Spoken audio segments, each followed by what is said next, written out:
Na hát szép jó estet mindenkinek, sziasztok! Köszönöm, hogy ebben a melegben is velem tartotok. Közben elindítom a másik felvételt is, most már MP3 lejátszóval is veszem a hangot, hogy most már ne legyen ezzel probléma, ne kelljen háromszor felmondani, mint tegnap éjszaka az 5-ös előadás végét. Nos, ha mindenki engem, léci, csináljunk egy soundchecket, jó? Most jó a hang, ugye? Remélem most jó a net.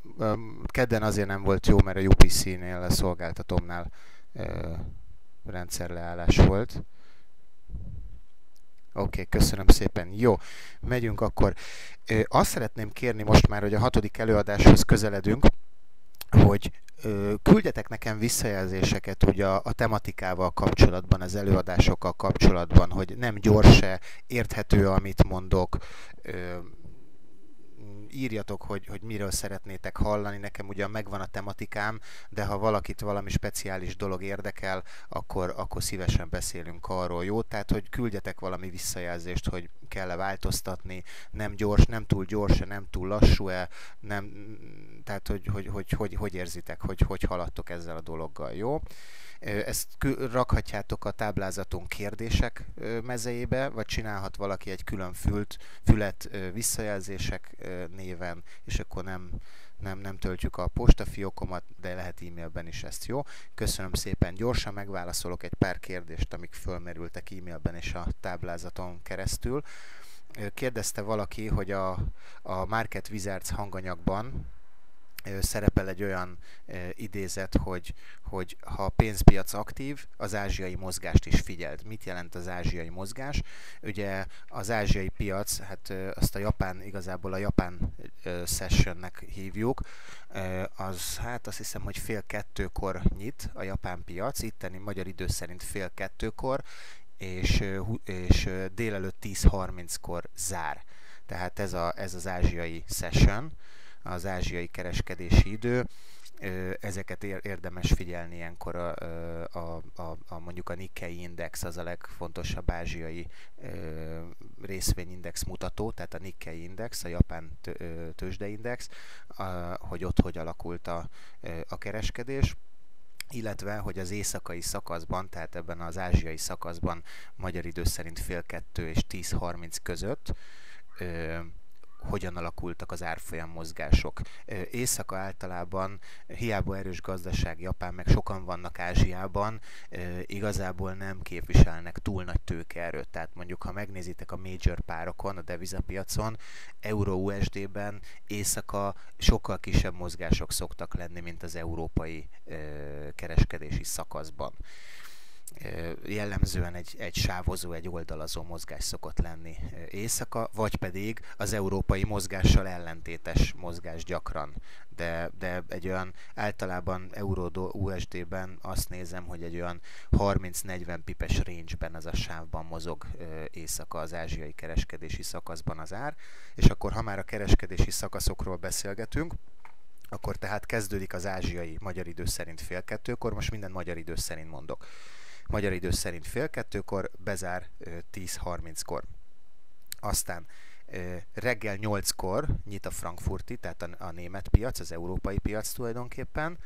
Ekkor van egy kis megélénkülés, ekkor jön egy kis friss likviditás a piacra, de az igazi beindulás az 9-kor kezdődik, a londoni piacnyitáskor, mert ők ugye 1 órával később vannak. Tehát az igazi likviditás 9 órakor érkezik meg a piacra, és ez egészen tart 4-5 óráig, tehát az európai, a német piac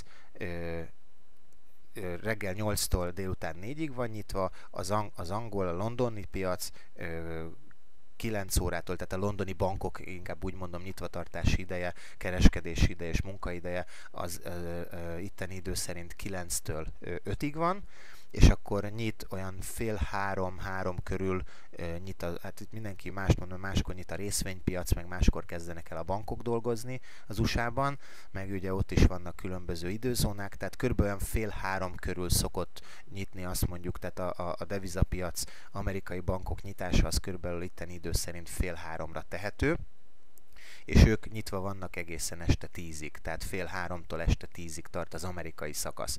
Ha este 10 után egy nagy csend figyelhető meg általában, este 10 és az ázsiai piacnyitás között hát igazából nem nagyon szokott sok minden történni, ha csak nincs valami extrém hír, egy véletlen, nem is tudom, egy természeti katasztrófa, vagy terrorcselekmény, ezekkel is számolni kell. Lehet, hogy 10 évben egy ilyen van, de nézzétek meg egy japán földrengést, vagy egy szeptember 11-et, hát az is reggel történt. Jó, ja bocsánat, amerikai idő szerint reggel volt, az azt hiszem ott New York idő szerint 8:30-kor volt, itt meg akkor 1 óra 2 körül lehetett. Jó, de a japán földrengés az nekünk éjszaka volt, tavaly volt, vagy tavaly előtt, nem is tudom már. Jó, márciusban. Oké, tehát ezek a kereskedési szakaszok, előkészítettem nektek egy weboldalt a forexegyetem.hu-n, itt látjátok most feljöve ezt a weboldalt, forexegyetem.hu? Mert itt amikor képernyőt váltok, akkor szoktak lenni problémák. Igen, jó. Tehát a képernyőt váltok, mindig rá fogok kérdezni, hogy látjátok az új képernyőt. Jó, ezt a pozíció méretezés miatt nyitottam meg nektek, de itt van, nem is tudom hol, valahol itt az oldalán keresgéljetek. Van egy olyan... Van itt valahol, vagy toptrader.hu valami, de az is az ő oldaluk. Árfolyam, valuták, forex kalkulátor, mindegy, meg fogjátok találni, online trader klub, valahol itt forex eszközök, meg fogjátok találni a nyitvatartási időket, jó, amiket most itt elmondtam, tehát a session időpontokat. Jó, oké, tehát az ázsiai mozgás megválaszolva. Ádám még kérdezte, hogy ugye amikor próbálkozott a számla nullázással, a házi feladattal, elég hamar sikerült neki, de negatívba ment el a számlája, ez hogy lehet? Nos, általában sok broker cégnél van beépítve védelem a negatív egyenleggel szemben, tehát elvileg nem engedik negatívba az egyenlegedet. Erre van a stop-out szint, azt az 5. előadás 3. részében megmagyarázom, nézzétek vissza, hogy mi az a stop-out, jó, de azért gyorsan elmondom, tehát az, amikor elfogyom a margin szinted ECN számlán, 80% alá süllyed, vagy eléri a 80%-ot, margin szintet szintén elmagyarázom az 5/3-as videóban, jó, nézzétek meg. Tehát a margin szinted 80% alá süllyed, akkor van a stop out, azaz likvidálják a pozíciódat, kizár téged a broker a kereskedésből ezen a számlán, mert elfogyott a letéted. Market maker számlán általában 30%-nál van, 60 vagy 30%-os margin szintnél van a stop out, azaz a kényszerlikvidálás, amikor a broker bezárja a pozíciód. Na de, Ádám például egy egzotikus párral kereskedett, USD, dél-afrikai, mi az? ZAR, az dél-afrikai, mi az? Riál, azt hiszem, riál talán. És ez egy egzotikus pár. Az egzotikus párokról elmondtuk, tehát exotik, az egzotikus párokról elmondtuk, hogy alacsony likviditású párok, alacsony forgalmú párok, ezért könnyen rángathatók, és tehát könnyebben is spekulálhatók, és mivel alacsony a forgalmuk, a spread, amit a broker alkalmaz, ugye a spread a vételi és eladási ár közötti különbözet, ez a broker haszna, ezért működik ő tulajdonképpen, legalábbis szeretnénk ezt hinni. Tehát a spread ezeken az egzotikus párakon magas. Na most, mi történik éjszaka? Éjszaka, amikor ugye 10 órakor bezár az amerikai piac, még utána van egy picike mozgás, de fél 11-11-kor teljesen hullaszagú lesz a devizapiac, én azt látom legalábbis az Euro-USD-n, és egy körülbelül 3 órán keresztül, amíg Japán ki nem nyit, addig ez így is megy, és mivel lecsökken a likviditás, ezért megnőnek a spreadek. A brokerek általában kitágítják, éjszaka sokkal nagyobbak a spreadek. Na most, a magasabb spreadek, a spread tágítások okozhatnak olyan következményt, hogy lehet, hogy neked még van mondjuk $30 a számládon, mert a spread tágítás előtt mondjuk mínusz 4900 mit tudom én, $70 áll a lebegő veszteséged, de amikor kitágítják a spreadet, te ugye a vételi árat mondjuk lefelé tolják, ezért te a pozíciódat már csak egy alacsonyabb áron fogod tudni visszavásárolni, vagy eladni, mindegy, hogy, tehát, hogy milyen irányú pozíciót kötöttél, és így a spread tágítás miatt lehet, hogy hirtelen átugrik a számla egyenleged negatív tartományba. Oké? Ez demo számlán előfordulhat, például az Iron FX-nél én megkérdeztem, és Ádámnak továbbítottam is a broker cégtől kapott válaszunkat, hogy éles számlán van egy negatív egyenleg megelőző mechanizmus beépítve a rendszerükbe, tehát éles számlán nem mehet el mínuszba az egyenleged. ECN számlán azért nem, mert ott 80%-os a stop-out szint, tehát magasabb megmaradó saját tőkénél fogják likvidálni a pozíciódat, ami garantálja, hogy nem megy el mínuszba. És market maker számlán, ugye ahol a traderek, a broker cégnél kötő traderek, az volt a market maker számla, ugye, amikor belső piacon kereskedsz, a broker által meghatározott árfolyamokon, nem kerül ki a kötésed a bankközi devizapiacra, és vagy a broker cégnél trédelő traderek trédelnek egymás ellen, vagy hogyha nincs a tieddel egyenértékű ellentétes irányú kötés, amivel téged össze tudnának párosítani, akkor a broker cég áll veled, lép be a trédbe veled szemben, hogy meg tudják a kötést kötni, tehát a gyors tranzakció végrehajtási időt garantálni tudják. Jó, tehát ez volt a market maker számla ismétlésképpen. Tehát market maker számlán alacsonyabb, a stop out szint általában 30%. Itt, hogyha el is megy mínuszba a számla, például az Iron FX nem foglalkozik vele, nem fog tőled kérni pénzbeutalást, de lehetnek olyan broker cégek, akik kérnek tőled pénzbeutalást. Szóval ez nagyon, a broker cég választásnál ezt a kritériumot is nagyon körültekintően meg kell vizsgálni, hogy hol kérnek utólagos, hol mehet el mínuszba a számla, hol van beépítve melyik broker cégnél erre megelőző mechanizmus. Nagyon fontos szempont, jó? Mert akár egy gapnél is, tehát lehet ez a spread tágítás, aminek hatására mínuszba mehet a számlád, mert egyszerűen nem egy bizonyos ártartományban nincsen kötés, ezért csak egy alacsonyabb szinten fog teljesülni a kötésed, és az lehet, hogy elviszi már a számládat mínuszba. A másik ilyen dolog, végülis ugyanez a gap, azaz a piaci rések, amik a devizapiacon nem nagyon léteznek, igazából csak vasárnap éjszaka 11-kor, amikor kinyit a helyi idő szerint 11-kor kinyit a Forex piac, vasárnap éjszaka 11-kor, akkor itt létezhet rés a péntek este 11-es záróár és a vasárnap este 11-es nyitóár között. Ez abból is adódik, hogy a nagy bankok hétvégén is kereskednek egymással. Hiába mi úgy tudjuk, hogy a Forex piac hétvégén zárva van, a nagy piaci szereplők, vállalatok, bankok hétvégén is kereskednek egymással, így ezen tranzakciók hatására lehetséges, hogy vasárnap máshol fog nyitni a piac, mint ahol pénteken bezárt, és a kettő között egy űrt fogsz találni, tehát nincs gyertya, ha fehér a képernyőd, akkor fehér űrt, ha fekete a képernyőd, fekete űrt, tehát ezt hívják gapnek, vagyis piaci résnek. Ha ránéztek egy részvénypiaci chartra, mutatunk egy részvény CFD-t mondjuk egy IBM-et, megnyitjuk a chart ablakot. Itt láthatjátok, hogy a részvényeknél szinte mindennaposak, nézzük csak, igen, most egy napi chartra rámegyünk, látjátok, mindennaposak a gapek, ez itt egy gap. Látod, itt nem történt kötés.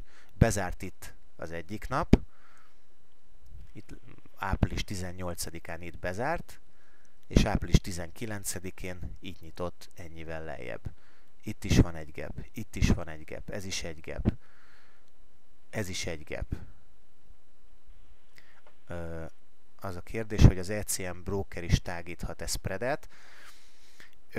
Igen, hogyha dinamikus spreadekkel dolgoznak, tehát változó spreadekkel, akkor tágíthat, de az ECM brokernél jellemző, vagyis hát ECN számlán, hogy általában a spread az nagyon alacsony, 0,2-0,4 mondjuk euró USD-n, és ők commission-t, azaz jutalékot tesznek a kötésekre. Ennek az az előnye, hogy míg a spreadet egyből pozíciónyitáskor vonják le, vagy pozíció záráskor, a trade irányától függően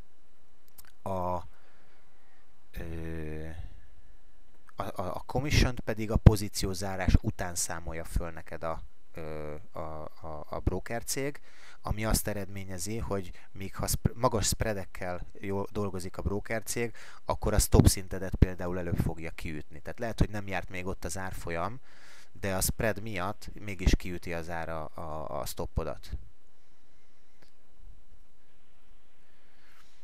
Jó.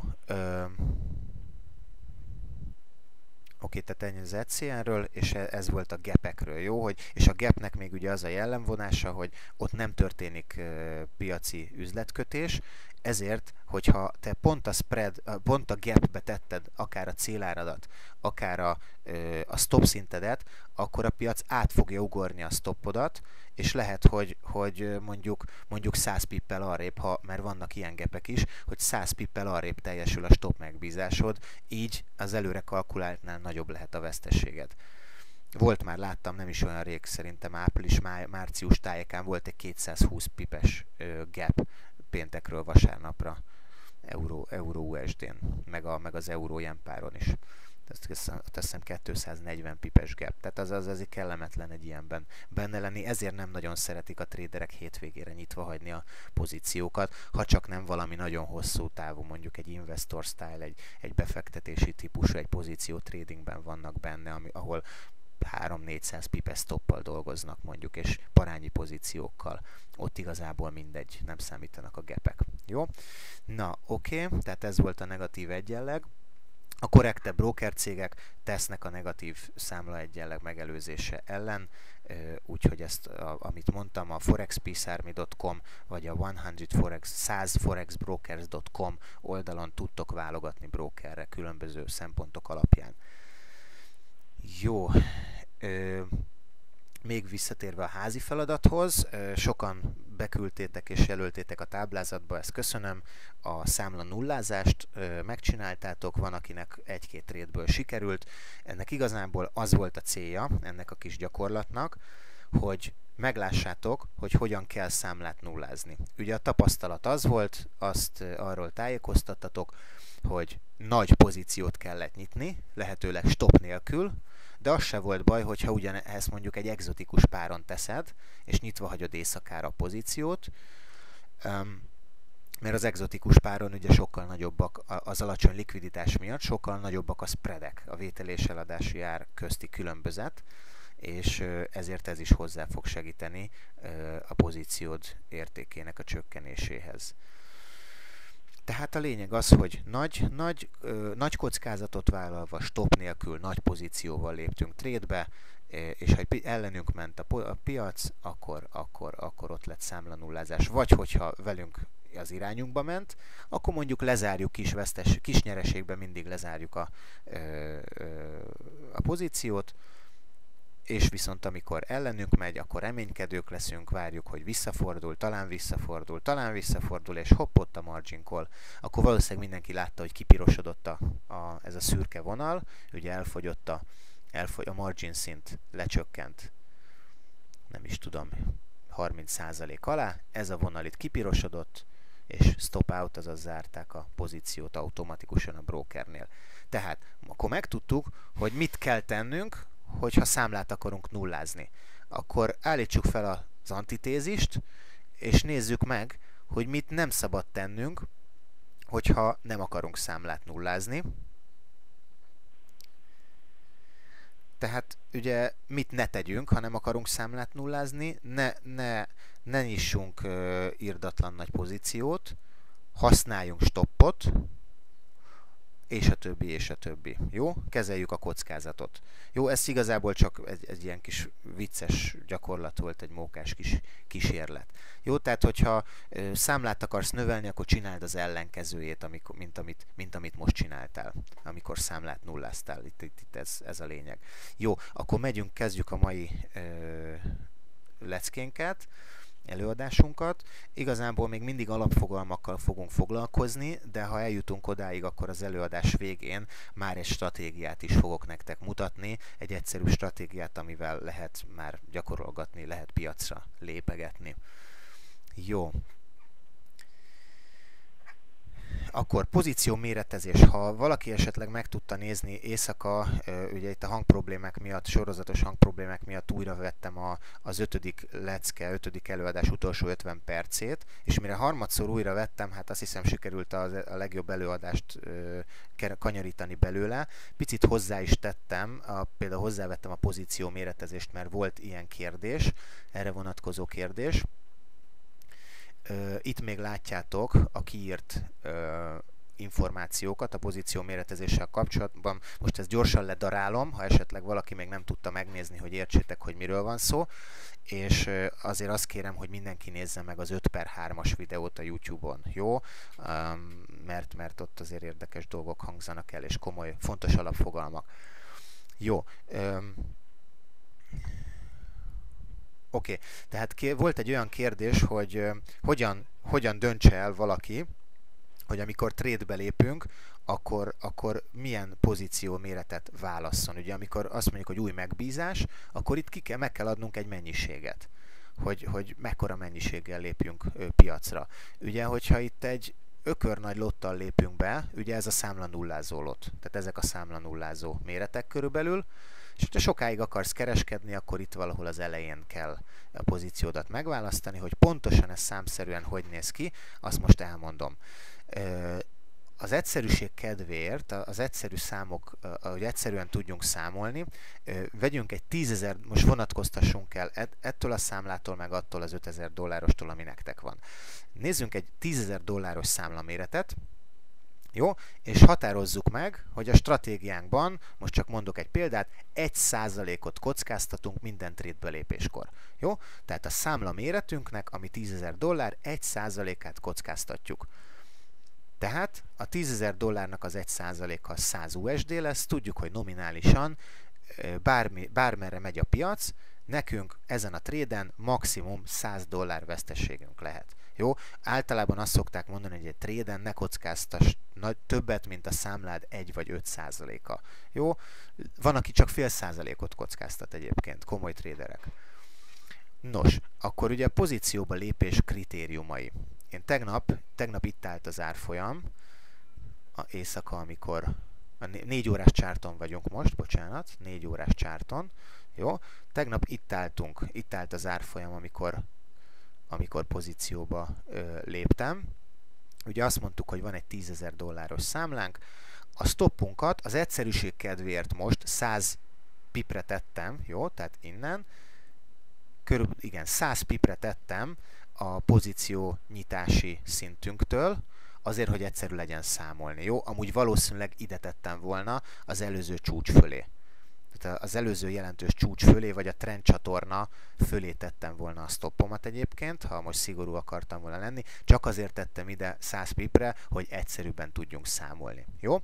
Azt tudjuk, ezt az egyet jegyez meg kérlek, hogy 0,1 lotos pozíció méret esetén az USD-s párokon, tehát ahol az USD áll hátul, ott 1 pip elmozdulás egyenlő 1 USD. Ezt kell megjegyezned, semmi többet. Tehát ha egy 0,1 lotos pozíciót nyitunk, akkor 1 pip elmozdulás USD-s párokon, Euro-USD-n 1 USD. Hogyha nem USD áll hátul, hanem mondjuk japán, akkor használnod kell az USD japán keresztárfolyamot, és meg kell nézned, hogy egy USD az hány japán. Jó?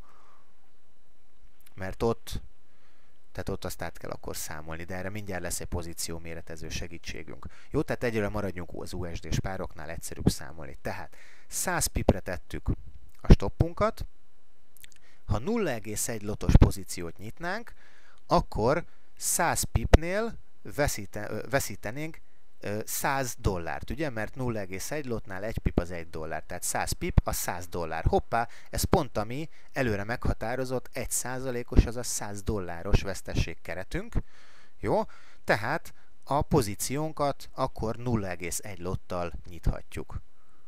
Oké? Hogyha most itt nekünk 50 pipre lenne csak a stoppunk, akkor a $100-ban az 50 pip, azaz $50 kétszer van meg, tehát a 0,1 lotnak a kétszeresét nyithatjuk meg. Jó, minél közelebb húzzuk a stoppot, annál nagyobb pozíció mérettel léphetünk be a piacra. Azért szeretnek emberek szűk stoppal dolgozni, mert nagyobb pozícióval léphetnek be, így, hogyha eltalálják egyből az irányt, és itt nem veri ki egy hír, vagy egy gyertya, egy kanóc mondjuk, itt egy kiszúrás, nem veri ki a stoppunkat, a túl közeli stoppunkat, ugye annak is megvan a kockázata, akkor nagyobbat tudunk nyerni a tréden.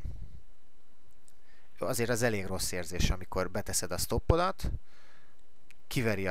kiszúr a stoppot fölé, kiszúr egy picit az árfolyam, és utána megy le így az irányodba, ahogy itt most. Jó, szerencsére nem ez történt, mert messzire tettük a stoppunkat. A trader mantrában van egy olyan mondat, aki emlékszik rá, hogy most nem tudom pontosan melyik kereskedő mondta, de itt cseng a fülemben, azt mondja, hogy a stoppodat mindig olyan távolságra helyezd az aktuális ártól, hogy az ne legyen könnyen elérhető. Jó? Tehát a stoppodat mindig olyan távol helyezd az aktuális ártól, hogy ez ne legyen könnyen elérhető.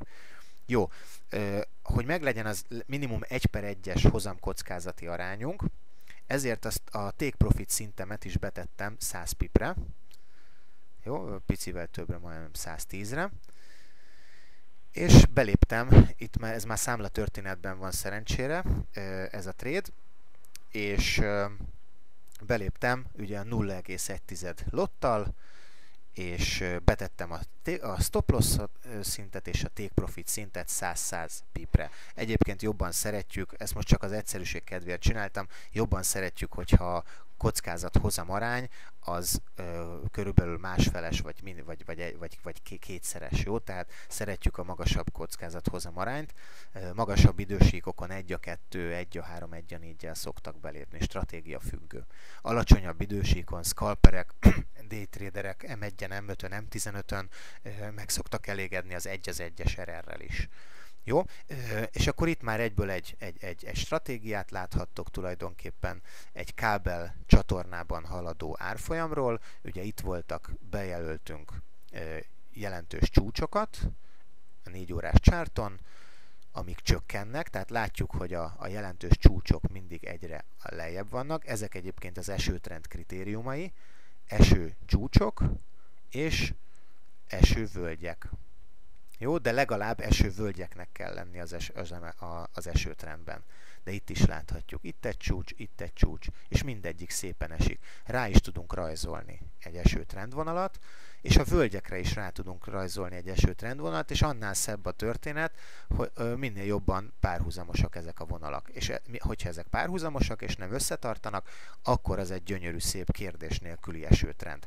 És mivel itt megvolt a visszapattanásunk, kis jó indulattal a trendcsatorna tetejéről, ezért én úgy döntöttem, hogy be fogok lépni shortra, gondosan megterveztem a pozíciómat, a pozíció méretét, betettem, hogy hol lesz a stop, hol lesz a céláram, és elmentem aludni.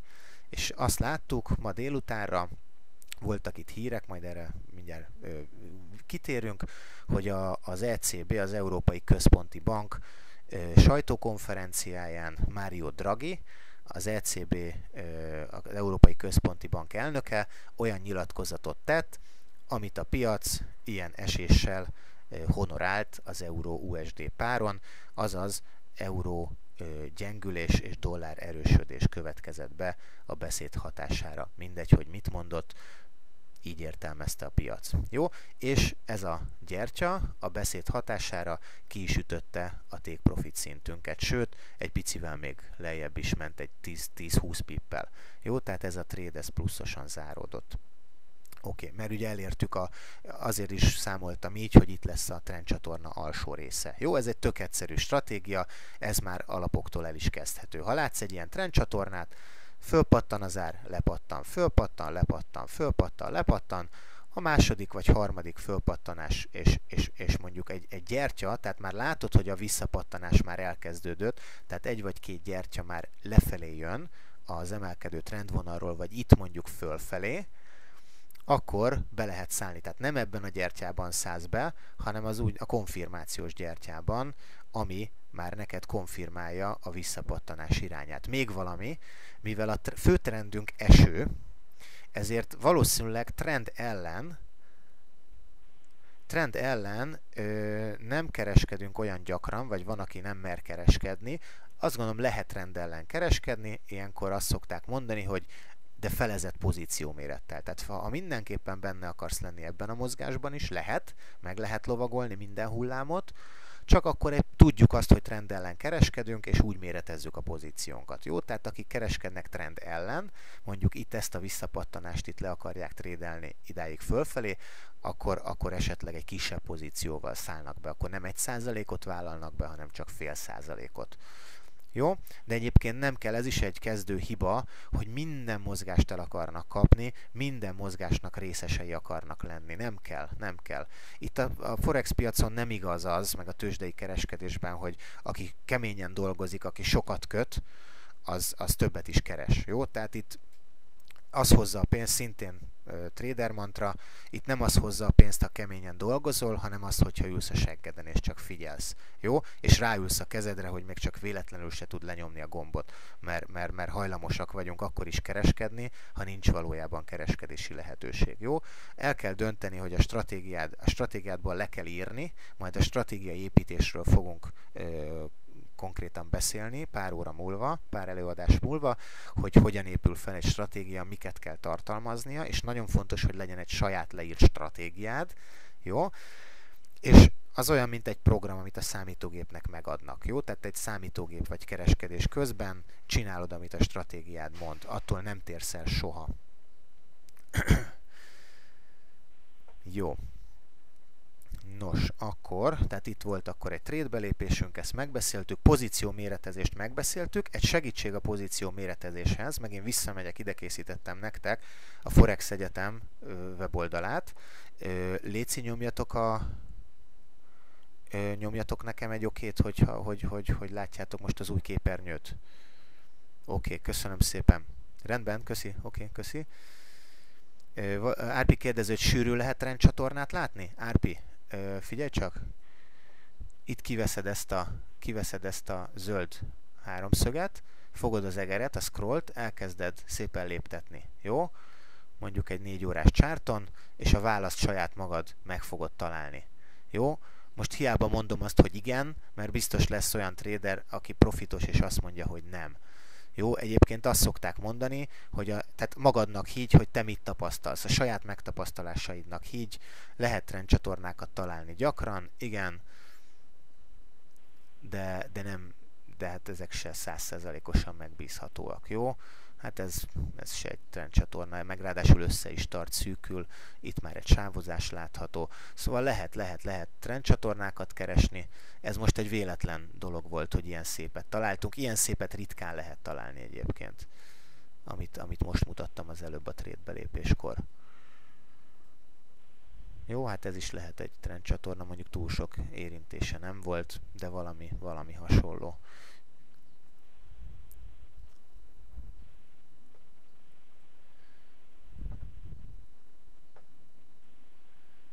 Jó, hát ez is valami hasonló, jó? Tehát tekerd vissza a csártot, és aztán F12-vel szépen léptesd, jó? És akkor rajzolgass rá, keres trendcsatornákat. Jó, ha egy páron nem találsz, akkor azt mondod, hogy piacfigyelő, és nézed, van itt rengeteg 170 instrumentum, elkezded, ha te trendcsatornákat szeretnél trédelni, akkor szépen megnyitod a GBP, a következő instrumentumot, tök mindegy, hogy mi az, és ha szép a csártya, na ez nem egy szép csárt, ha szép a csártya, akkor lehet kereskedni. Jó? Azt szokták mondani, hogy vizuál teszten, ha átmegy, tehát tetszik a csárt, szép csúcsok, völgyek vannak benne, mint például, hát itt mondjuk, akkor lehet kereskedni, keresed a beszállási jelet, jó, és hogyha a stratégiának megfelelően, most még ugye nincs stratégiánk, de majd ha lesz, a stratégiánknak megfelelően van beszállási szignálunk, és jó a stop helyszín, akkor kötjük az üzletet. Ha nincs jel, nincs üzlet. Jó? Nagyon fontos, ha nincs jel, nincs üzlet. Ugye megint csak trader mantra, ne csinálj semmit a piacon, ameddig nincs valami teendőd. Jó? Ez először mókásan hangzik, de majd tudni fogjátok egy pár demo trade után, meg a trade naplótok kielemzése után, hogy mire gondolt a szerző, amikor ezt mondta. Jó? Tehát ne csinálj semmit egészen addig, amíg nincs valami teendőd. Jó? A piacon. Oké, tehát ha nincs jel, nincs üzlet. Nos, pozíció méretező segítség.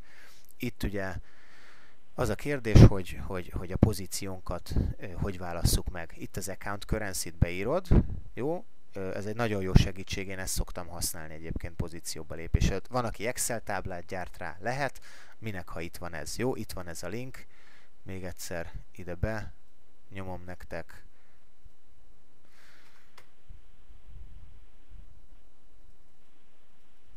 Jó.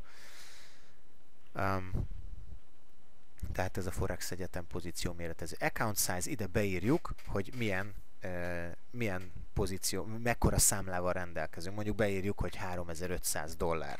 Jó, mert azzal már nehezebb számolni. Risk ratio, mekkora kockázatot vállalsz a trade-en. Legyen 1%. Swap with money, felcserélheted. Van, aki azt mondja, hogy ő mindig $100 kockáztat egy trade-en. Akkor én ezt fölcserélem, és akkor azt mondom, hogy $100. Jó? De maradjunk most egyelőre akkor az 1%-nál, és ide alulra be fogja írni, mindjárt, jó, tehát akkor 1%-ot kockáztattunk, $3500 a számlánk, a stop lossunkat mondjuk 50 pipre helyeztük el az aktuális ártól. A currency párunk Euro-USD, ask price, várjál, ezt lehet, hogy nem is kéri, és akkor azt mondja, most rányomok egyet, hogy calculate, és akkor be fogja nekem írni, hogy $35 kockáztatok, ugye az az 1%, $35 kockáztatok ezen a trade-en, 7000 eurót tudok venni USD-ért, tehát ezért a pozíció méretem 0,07-nek kell lennie. Jó? Ilyen egyszerű. Tehát a unit az az, hogy mennyit fogsz venni az előálló devizából, jó? És ez lesz neked a fontos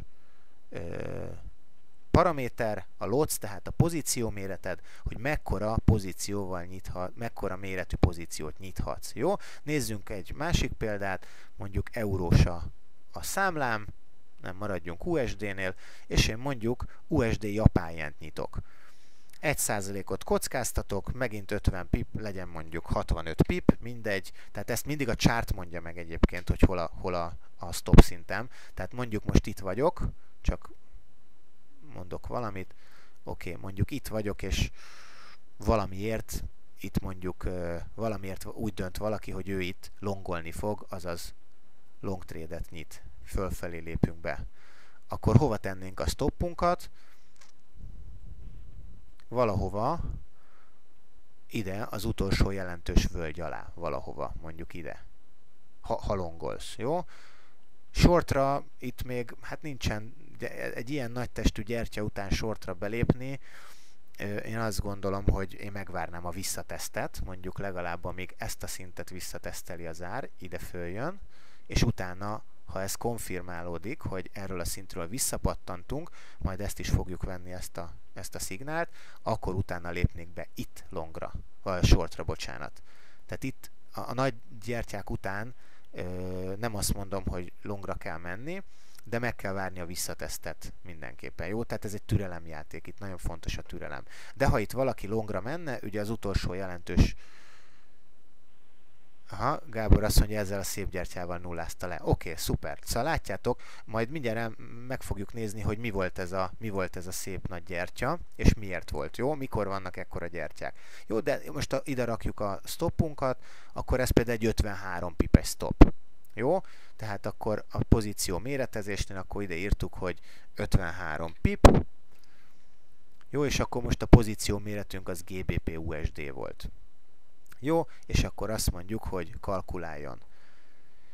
Megint $35 tudunk kockáztatni ezen a tréden, és hogyha itt van a 53 pipre tesszük a stoppunkat, akkor 6600 angol fontot tudunk venni, 6604 angol fontot tudunk venni, tehát 0,066 sajátos pozíció mérettel tudunk beszállni ebbe a trade-be. Jó? Ugye nem tudunk 0,066-ot, mert 0,2 lehet csak, tehát a mikrolot az 0,01-nek a többszöröse, az egész számú többszöröse, tehát itt akkor kerekítened kell. Vagy hogyha kicsit kevesebb kockázatot vállalsz, akkor 0,06-tal szállsz be, vagy 0,07-tel. Jó? Tehát ennyit a pozíció méretezésről. Remélem, hogy szemléletes volt. Hogyha valaki nem értette, akkor írjon, jó? De mindenképpen nézzétek meg, arra kérlek az 5/3-as előadást, mert ott is beszélek erről. Jó, szuper, akkor ezt megcsináltuk. Oké, gyorsan megpróbálom elmondani, még mindig MT4, MetaTrader 4 alapismeretek, és bocsánat, akit már esetleg untad, de a kezdőknek fontos, hogy megismerjék a kereskedési felület minden csinyát, binnyát, és minden segítségnyújtását, amit adni tud. Jó, ugye beszéltünk a Trade naplóról, és sokan kérdezték, hogy ugye mondtam, hogy a Trade naplónak célszerű ezeket a számokat mind tartalmazni, de azért elég pepecs munka ezeket mind egyénileg bepötyögni. Na mit tudunk akkor csinálni, hogy ezt ne kelljen? Készítünk egy statementet, jó? Bemegyünk a számlatörténetbe, és kijelöljük jobb klikkel, hogy milyen időszakra szeretnénk a statementet készíteni. Mondjuk azt mondom, hogy az utolsó 3 hónapra. Oké, itt ki fogja nekem adni a gyakorló számlám történetét. Jó? Szépen. De én készíthetem az egyéni időszakomban, kijelölhetem, hogy csak a mai kereskedéseimet adja, jó? De jobb klik, egyéni időszak, kijelölhetem, hogy mettől meddig, milyen dátumig szeretném a trade naplómat, vagy a statementemet elkészíteni. Mondjuk azt mondom, hogy június 11 és a június 19-e közti június 19-e közti időszak érdekel csak, ezt akarom kiértékelni, akkor nem kötöttem ezen a demószámlán. Jó, egyéni időszak, akkor legyen az utolsó 3 hónap, hogy minél több adatunk legyen. Jó, és akkor most azt mondjuk, hogy jobb klik, készítünk egy statementet, azaz egy részletes jelentést. Van mentésjelentésként, itt fogsz kapni egy kötéslistát, az elég lesz nekünk, de ha profit görbét is szeretnénk látni, akkor egy olyat nyomunk, hogy mentés részletes jelentésként. Jó, nyomjunk rá, és el fogja menteni, látjátok a programfájlok, IronFX MetaTrader 4, de menthetette bárhova máshova, jó? Bármilyen más mappát kijelölhetsz itt neki, jó? Legyen detailed statement, és akkor mit tudom én, a dátumot megadjuk, 2013 0704, jó? És akkor így el fogjuk menteni. Nekem nincs ilyen opció. MT4-et használsz, Tomi? Igen. Melyik opció, ami nincs meg? Ne haragudj, arról lemaradtam, csak azt írtad, hogy nekem nincs ilyen opció. Nincsen statement opciód?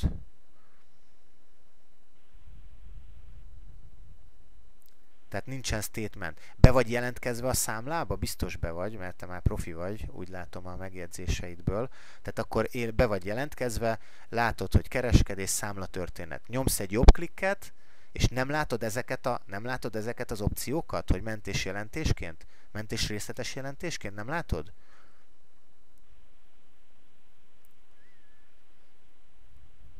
Aha, oké, szuper. Semmi gond. Azért vagyunk, hogy megválaszoljuk a kérdéseket. Jó? Kérdezzetek nyugodtan.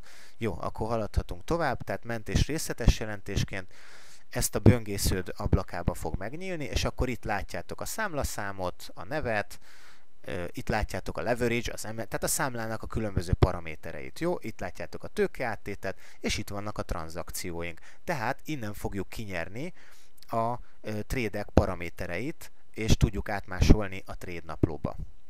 Nos, csak gyorsan átmegyünk ezen a statementen, hogy is kell ezt kielemezni, jó? Itt látjátok a kötéslistát, jó? Tehát ha valaki számlát akar nektek kezelni, vagy robotot akar eladni, akkor mindig kérjetek egy ilyet, minél hosszabb időtávra visszamenően, jó? Lássátok, hogy milyen pozíciókat vállal, van ebben stop, jó? Tehát, mert amikor itt a stopnál itt 0-0-0-0-át láttok, mint például itt nekem, jó? Ez a Skarp stratégiámban miatt volt, akkor kérdezzetek rá, hogy mi az, amiért ott nincsen stop. Van, aki experttel kezeli a stopot, robot egyébként, tehát lehet, hogy itt nulla van bent, de az expertje, tehát egy robot tulajdonképpen, egy robot az igazából kezeli a stoppot, csak nem látszik a broker cég számára. Jó? Tehát attól, hogy itt nulla van, még lehet a kockázat kezelve. Rendben. Oké, itt látjátok, hogy ebben az időszakban mennyi volt a számlán a teljes P&L, tehát Profit and Loss, jó? Tehát a nyereség és a veszteség, plusz $926. Nem, nekem ez eurós számla. Itt látjátok az account currency-t, nekem ez euró, jó? De mindegy, ez egy demo számla, tehát ez nem jelent semmit. Jó, itt látjátok a nyitott trédeket, jó? Hogy most például, és amit mondtam, az a lebegő Profit and Loss, floating Profit and Loss, mínusz 96 euró most, emiatt a trade miatt. Ez egy gyakorló trade volt, csak a pozíció nyitást itt mutattam meg a parciális zárást, jó? Mert ezt egy 0,5-tel csak megnyitottam, de nyitva hagytam, mert benn van a stop loss, meg a take profit, euró CHF páron, meglátjuk mi lesz belőle, de vakon nyitottam egyébként a pozíciót, tehát tök mindegy most. Jó, tehát ez a open trade, tehát ez a nyitott trédünk, ami van, ezek itt mind a lezárt trédek, ezek pedig a nyitott trédek, jó? És a floating az a nyitott trédek, tehát a még élő trédeknek a lebegő vesztessége vagy nyeresége. Ez a floating, tehát lebegő vesztesség, jó? A még nem realizált vesztesség. De ez az összeg ugye levonódik az egyenlegből, amit mutattam. Tehát ebből ez a floating itt, floating profit and loss, levonódik az egyenlegből, így lesz a saját tőke, jó? Tehát a saját tőke az a lezárt trédek és a nyitott trédek egyenlege. Jó, na akkor itt látjátok, hogy volt a deposit withdrawal, tehát a beutalások és kiutalások egyenlege, equity, ugye, amit az előbb mondtam, a lezárt trédek és a floating, tehát a lebegő trédek eredménye. Látjátok a balanszot, és a nagyon fontos a profit görbe. Na ez egy nagyon csúnya profit görbe, ami ezen a számlán van, tehát amikor egy ilyen V betű van benne, ezt hívják drawdown-nak. Drawdown, más néven DD. Ha látod fórumon, és azt írják, hogy DD, akkor látod, hogy akkor azt tud, hogy ez a drawdown, azaz a visszaesés. Tehát a számlában a visszaesés. Ez a drawdown. Jó? Na, eddig szép a számla, és ezután itt valami nagy baj történhetett a stratégiában, vagy a trader fejében. Jó? Ez én voltam. Tehát ez egy demo számla. Oké. És utána itt a hibákat korrigáltuk, és szépen megyünk tovább fölfelé. Jó. Akkor itt láttok még különböző paramétereket, ebbe most nagyon nem mennék bele, jó, még nagyon nincs rá szükségünk, de itt látjátok, hogy összesen mennyi trédet kötöttünk ebben az időszakban, 53 tréd, itt látjátok, hogy mi volt a találati arányunk, külön a short pozíciókon, jó, 56%, külön a long pozíciókon, igazából tök mindegy, és itt a total profit trades, tehát az összes nyereséggel záró, pozitív eredménnyel záródó trédek, 28 darab volt, 52%-os találati arány. Jó? Largest, tehát a legnagyobb profit trédünk $836 volt, vagy euró, bocsánat, a legnagyobb vesztő trédünk $838 volt. Jó? Az átlagos nyerő trédek 117 eurósak, az átlagos vesztő trédek, jó? Average profit, average loss, az átlagos vesztő trédek pedig 94 eurósak. Na most, nagyon fontos, írjátok fel, ugye volt egyszer egy találati arányunk, ez a százalék, ez itt, az average profit trades, jó? Volt egy találati arány, ami fontos, és volt egy nagyon fontos mutató, az úgynevezett pay-off ratio. Pay-off ratio. Ide fel is írom nektek.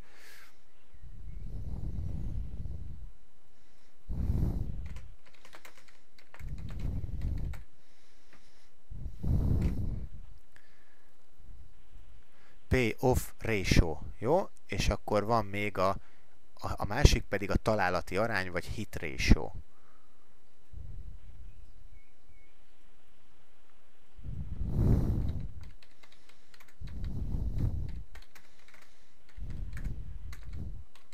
Az angol kifejezések. Szerkesztjük label tulajdonságok feketére, hogy látszódjon. Jó, na most itt van ez a két fogalmunk, a payoff ratio és a találati arányunk, a hit ratio. Visszamegyünk a statementbe, ez egy két fontos fogalom a számla és számla teljesítmény elemzésénél, mert ugye a hit ratio, azaz a találati arány, az azt fogja megmutatni, hogy az összes lezárt trédünknek milyen százalékban tudtuk profitosan zárni. Míg ezzel szemben a pay-off ratio, tehát magyarul az átlagos nyereségek és az átlagos veszteségek hányadosa. Tehát ennek a számnak a hányadosa. Itt az average profit rate, ennek a sornak a hányadosa. Az átlagos profitok, illetve az átlagos vesztességek hányadosa. Ezt elosztjuk egymással. A 117 osztva a 94-jel, az jön ki, hogy ennek a számlának 1,24-es a pay-off ratio-ja. Az nem túl jó, de hogyha van egy 50% feletti találati arányod, és ehhez egy 1 fölötti pay-off ratio párosul, akkor a számlád az pozitív, a számlád várható értéke az pozitív lesz. Jó, tehát a kereskedési rendszered elvárt értéke az pozitív, hogyha a találati arányod 50 fölött van, vagy 50, és a payoff ratio, tehát az átlagos nyerők és az átlagos vesztők aránya pedig 1 fölött van. Soros György idézetét szeretném eszetekbe juttatni, amit a második előadáson már elmondtam. Gyakorlatilag ugyanezt mondja el, csak szavakba öntve. Azt mondja Soros György, a világ egyik legelismertebb spekulánsa és trédere, hogy nem az érdekel, hogy igazam van-e, vagy tévedek. Tehát, hogy eltalálom-e a piaci mozgást, vagy nem találom el.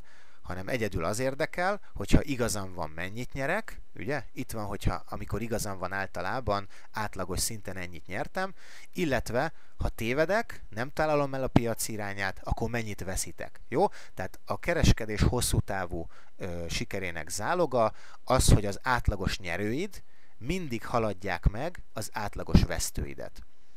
Van Magyarország egyik legnagyobb trédere, vagy akit ismerünk legnagyobb trédere és oktatója, Pintér Péter, a Profit.hu-nak az egyik mestertrédere és mesteroktatója. A Forex Egyetem is hozzájuk tartozik egyébként. Ő bevallottan az ő payoff ratio-ja 2,4 körül van, tehát az átlagos nyerői azok mindig 2,5-szer körülbelül meghaladják az átlagos vesztőit, tehát ez azt jelenti, hogy neki körülbelül olyan 2,5-es risk-rewarddal száll általában trade-be, 2 fölötti, 2-3-assal, 2 vagy 3-assal, és viszont a találati aránya, és most figyeltek, 42%-os. Ő ezt bevallja. 42%-os. De tudom, hogy például van, aki spike stratégiával kereskedik itt közületek, és ugye Újfalusi Zsolt, aki most a Traders Night vendége volt, akinek a neve összefonódik a spike stratégiával. Gyakorlatilag Magyarországra ezt igazából ő hozta be, vagy ő honosította meg. Nem ő találta ki, de a spike stratégiát így Magyarországon, tehát ezt ő formálta a saját képére, ő rakosgatta össze. Na, neki például 30%-os a találati aránya, tehát 30%-ban éri el az árfolyama a célárát. Körülbelül 30%-ban nullával végződnek a trédjei, tehát break-evenben kistoppolódik, jó, a nullába húzott, tehát bekerülési értékre húzott stoppal, és 40%-ban meg a stoppját éri el kezdeti kockázattal az árfolyam. Jó, tehát, és profit traderek és megélnek belőle. Jó, tehát ezt csak azért elemeztük ki, meg azért mondtam el nektek, hogy ne higgyétek azt, hogy fontos a nagy találati arány. A nagy találati arány azt mondják, hogy az ego legyezgetésére használ igazából, nem csak a számla növelésre. Én demo számlát nulláztam már 89%-os találati aránnyal. Jó? Tehát nagyon szépen lehet számlát nullázni 89%-os találati aránnyal, ami elég jónak számít, de mondjuk gondoljátok meg, hogy 100 trade-ből 89-szer 89-szer nyerek $10, és aztán a 90. tréden, vagy mondjuk a 100. tréden meg elveszitek $8000. Akkor mit? Hova jutottam? Mennyivel vagyok előrébb? Sokat nyomogattam a gombot, sokat ültem a gép előtt, jó? Tehát ennyit számít a találati arány. Tehát önmagában, ha valaki jön és azt mondja nektek, és henceg, hogy fú, az én stratégiámnak 70%-os a találati aránya. Oké, de mondjál hozzá egy payoff ratio-t, jó? Tehát igazából a találati aránynak, hogy értsétek, üzenetértéke csak ezzel a payoff ratio-val együtt van. Jó? Tehát csak így számít a kettő. Hiába van 90%-os találati aránya, hogyha a payoff, azt majd mindjárt mondom, tehát hiába van 90%-os találati aránya valakinek, hogyha a payoff ratio-ja meg 0,5. Tehát kétszerese az átlagos vesztői, meg kétszer akkorák, mint az átlagos nyerői. Jó? Nos, akkor ez volt a számla, és akkor most gyorsan megmutatjuk. Itt akkor még mutatja a nyerő szériáidat.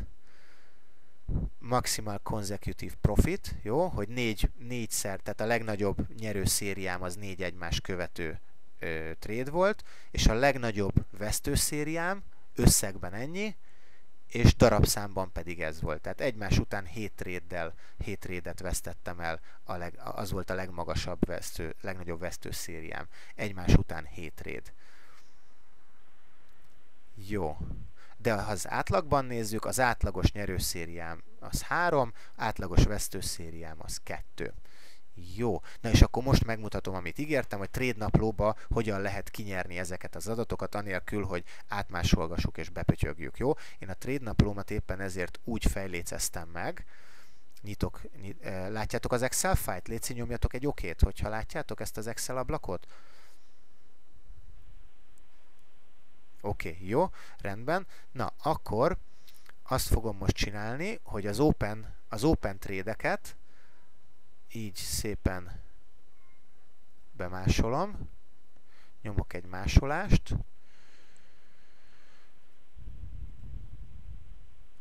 Jó, figyelitek, hogy mit csináltam? Tehát ezt az egész ablakot így, az open trade-eket, tehát miután megnyitottál egy trade-et, szépen a trade paramétereit, tehát csinálsz egy statementet, elmented, tök mindegy, kamu néven, aztán ki is lehet a fájlt törölni, vagy majd felülírod, jó? Tehát ehhez egy elmentett statementtel kell rendelkezni. Még egyszer, hogy csinálunk statementet? Kereskedésben vagyunk, itt látjuk a nyitott trade-eket, számlatörténet, jobb klik, mentés részletes jelentésként, elmentjük, mentés, oké, itt vagyunk a számlatörténetben, Open Trades, jó, miután megnyitottuk a trade-et, kijelöljük ezt az egész történetet itt, jó, teljesen ki kell jelölni, és ide beillesztjük az Excel fájlunkba, jó, és szépen meg lesznek a fejléceink, jó, és szépen itt a ticket, itt az Open Time, minden itt van, jó? Tehát célszerű a trade naplót is így fejlécezni, hogy ezeket csak szépen ide be tud illeszteni, és akkor minden egyéb megjegyzést ide fogsz utána írni, jó? Belépési szignál, kilépési szignál, trade belépéskori hozamkockázat, milyen RR-rel léptél be, jó? Ide be is írom R per R, belépési szignál, zárási szignál, tehát megmagyarázod, hogy miért léptél be, miért léptél ki, mentális napló. Trade közben, trade előtt, trade közben, trade után, jó? És akkor ide jöhet a jó nagy duma. Ide, jó? Ide lehet írni, hogy izzadt a tenyerem, vert a szívem, ideges voltam, stb. Jó? Igazából nekem már ennyi elég, ha egy trade naplóban. Jó? És akkor mit tudom én, utána csinálom még egy fület, hogy képek. Jó? És akkor képek, tessék, mentsünk el egy képet a szituációról. Itt van ez a szituáció, volt például ez a szép Euro-USD szitu. Ezt bekattintom és nyomok egy endet, akkor a végére fog menni. Nyomjunk egy képet, amit elmentünk a trade naplónkba, azt mondjuk, hogy mentés képként. Most egyszerűség kedvéért, hogy ne a merevlemezünkre mentsük, MQL5-ös honlapra fogja posztolni.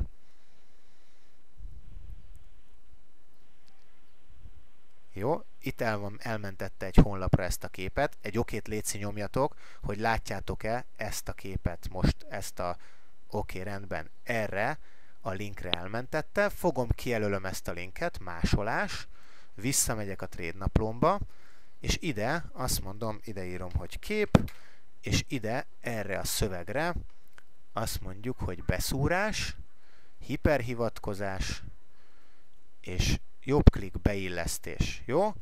És itt lesz az én képem a trade-hez. És itt van, jó? Tehát így néz ki a trade napló, így dolgozunk a trade naplóba, jó?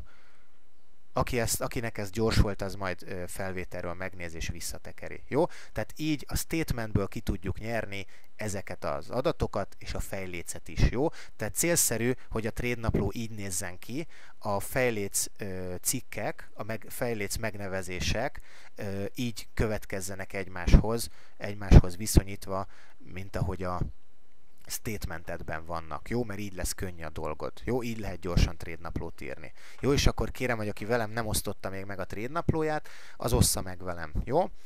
A Google dokumentumokban. Oké, na akkor szuper, ezzel is meg vagyunk, és van még hát egy 20 percünk. Gyorsan még alapfogalmakat mondanék nektek. Trader típusokról, most egy kicsi elmélet, hagyjuk a chartot. Trader típusokról, csak hogy tisztában legyetek a fogalmakkal, amikor azt halljátok, hogy scalper, day trader, pozíció trader, swing trader, mit jelentenek ezek a fogalmak. Kezdjük a legalacsonyabb idősíknál. Scalpernek nevezzük, vagy tehát a scalp stratégiának azt hívjuk, amikor valaki a kis mozgásokat próbálja lekereskedni. Itt látjátok, hogy M1-en hány óra van most?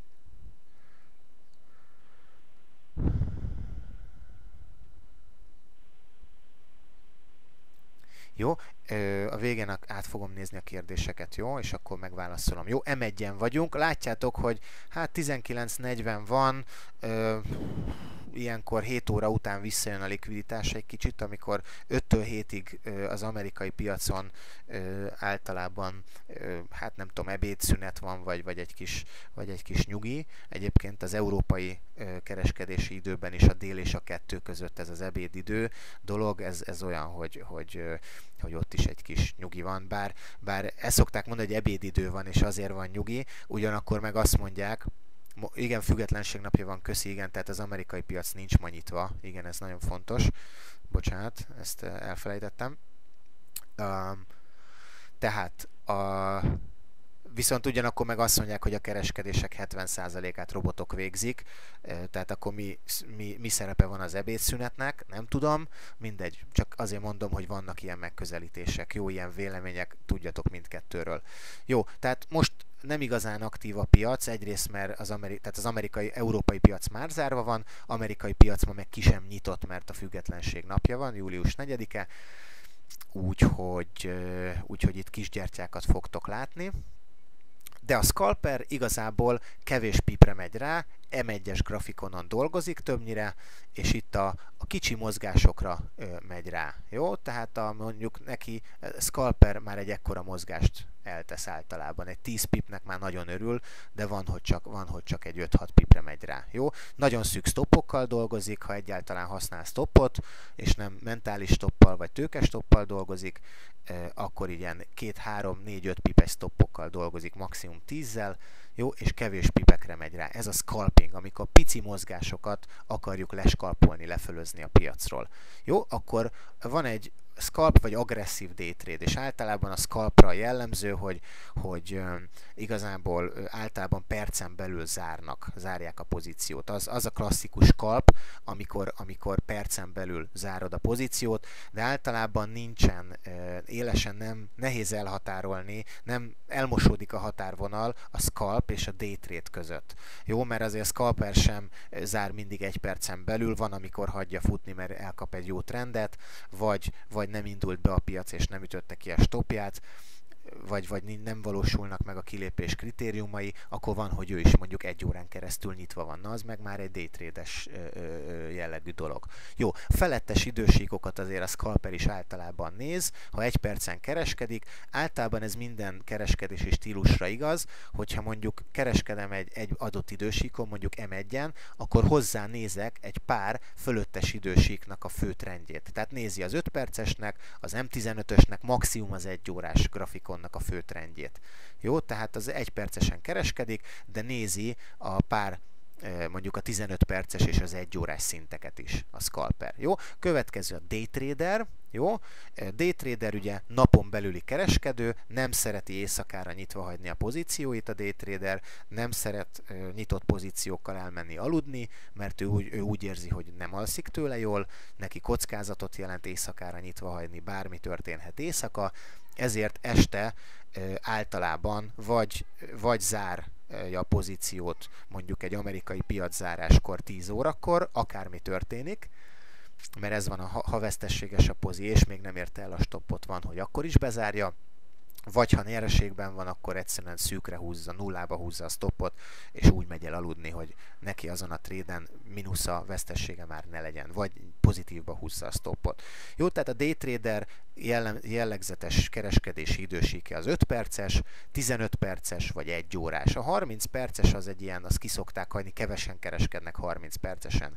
Jó, daytraderek általában 5, 15 és 1 órás grafikonokon kereskednek. Jó, ezek a daytraderek. Jó, tehát volt M1-en a scalper, a daytrader az M5, M15, H1, és akkor vannak a swing traderek. A swing traderek, akik a swing az a ringatózás, a hullámzás, ezek a hosszú távú hullámzásokat, a hosszabb mozgásokat szeretik meglovagolni. A swing trader főkereskedési idősíkja általában a H1 és a H4. Fölöttes idősíkként pedig elemeznek a H4-es és D1-es idősíkokon. Ezeken keresik az uralkodó trendirányt. Jó, tehát a swing traderek hosszabb távra tartják nyitva a pozíciókat, több napig, akár ők se nagyon szeretik hétvégére nyitva tartani a pozíciókat. Swing traderek és day traderek is gyakran vannak, akik azt mondják, hogy nem kereskednek hétfőn és pénteken. Pénteken azért, mert főleg péntek délután vannak a fél hármas és 4 órás hírek, nagyon megugorhat a piac volatilitása, illetve péntekenként komoly csapkodások vagy irány nélküliségek szoktak bekövetkezni, mert esetleg a hétvégen zárják a bankok meg a kereskedők a pozícióikat, és ezért a piac egy nagy csapkodásba megy át. Jó, tehát van, aki nem szeret már pénteken kereskedni, azért, hogy ne kelljen pozíciót nyitva tartani hétvégére, vagy a nagy csapkodások ne vegyék ki a stopjait. Jó, és akkor vannak a pozíció tréderek, vagy befektető, vagy investor style tréderek, akik magas idősíkon kereskednek, H4, de inkább D1-es beszállókon, tehát D1-es a főkereskedési idősíkjuk, vagy akár a V1, tehát heti grafikonon, és őket nem érdeklik ezek a kis leszúrások, vagy a hírek, ahol 100 pipet mozog az árfolyam, mert ők 1000 pipekre mennek rá, a céláraikat mondjuk 1000 pipre teszik, ugye nézzük itt azért egy csúcs és egy völgy között 400 vagy akár majdnem 1000 pip is lehet. Tehát ők, a pozíció tréderek, ők már a fundamentumokat nézik, hosszú távon a fundamentális tényezők, egy nemzetnek a gazdasága, tehát a főbb gazdasági mutatók, a kamatszintek, stb. Ezek már nagyobb súllyal nyomnak a latba a magasabb idősíkokon való kereskedés során, és a pozíció tréderek vagy investor style tréderek pedig ezeket a tényezőket is már nézik, tehát már jobban bejön a fundamentális elemzés, ez a gazdasági mutatók és gazdasági teljesítmény alapján való elemzés szerepe is. Jó, mi az alacsonyabb idősíkokon pusztán technikai szinten kereskedünk, technikai tényezők alapján. A technikai elemzés az a chart elemzést jelenti, tehát csak a grafikont elemezzük, mert a technikai elemzők azt mondják, hogy bármi, ami történik, hírek és várakozások már kirajzolódnak a charton. Tehát bármi, ami ezért, és azt mondják, hogy ne nézd a híreket, mert a hírek csak megzavarják az elméd, pánikot kelteni hivatottak igazából, megzavarni az embereket, bármi van, igazából a chart elmélet azt mondja, a technikai elemzés elmélete, hogy akármi történik a piacon, az előre vagy előbb-utóbb beépül már az árakba. Jó? Tehát a várakozások is beépülnek az árba, és ha történik valami hír, például itt tudod, hogy itt valami történt, mert egy óra alatt ez a devizapár 120 pipet mozgott, holott igazából az átlagos gyertya méret, itt az ATR indikátor mutatja, az körülbelül, várjunk csak, 18 pip körül van. Így van. Tehát, de a gyertyák testén látjátok, nem kell hozzá indikátor, hogy itt valami durvulás történt. Jó. És igazából azért mondtam az elején, hogy teljesen mindegy, hogy mit mondott Mario Draghi, az ECB elnöke, mert valamit mondott, tök mindegy, amire a piac így reagált. Jó? Hírek. Ha már híreknél tartunk, gyorsan elmondom, forexfactory.com kalendárium. Jó? Ide bemásolom nektek. Itt nézhetitek napi szinten, ezen a linken, forexfactory.com, hogy milyen gazdasági bejelentések várhatók az adott héten, vagy az adott napra. Itt csinálsz magadnak egy accountot, be kell majd jelölnöd az időzónát, jó? Be kell állítani, mert ez defaultból azt hiszem amerikai időzónát mutat, de neked be kell állítani, hogy a saját idődet mutassa. Jó? És akkor itt mondjuk, majd ezt nézegessétek ezt az oldalt, ezen van fórum is, aki angolul beszél, például van egy klubtársunk itt, aki innen tanult trédelni, a price action tradinget innen a fórumból tanulta, a Forex Factory-ról, úgyhogy nagyon értékes dolgokat lehet. És ez a fórum nem olyan, mint a magyar fórumok, jó? Hogy itt is vannak trollok, de nem olyan mértékben, mint a magyar fórumon. A magyar fórumokon sajnos 95%-ban csak trollok vannak, meg durvulás, meg egymás leszólása, nem a segítő szándék. Jó, tehát minket igazából érdekelnek a hírek, jó, és itt magyarázzák a híreket, de ez engem nem szoktam nézni. Csak azt, hogyha van egy nagy árfolyam elmozdulás, akkor megnézem, hogy volt egy Deep Impact, egy piros hírértékű hír, az a legmagasabb becsapódású, vagy a legmagasabb hatással bíró trade az árfolyamokra nézve, akkor megnézem, hogy volt egy ilyen.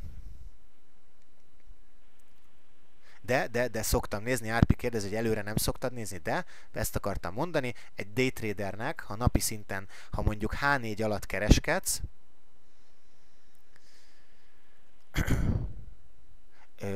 ha H4 alatt kereskedsz, így van, tehát a híreket a profi, a kereskedők, bankok, kereskedőházak sokkal hamarabb már megtudják, mint mi.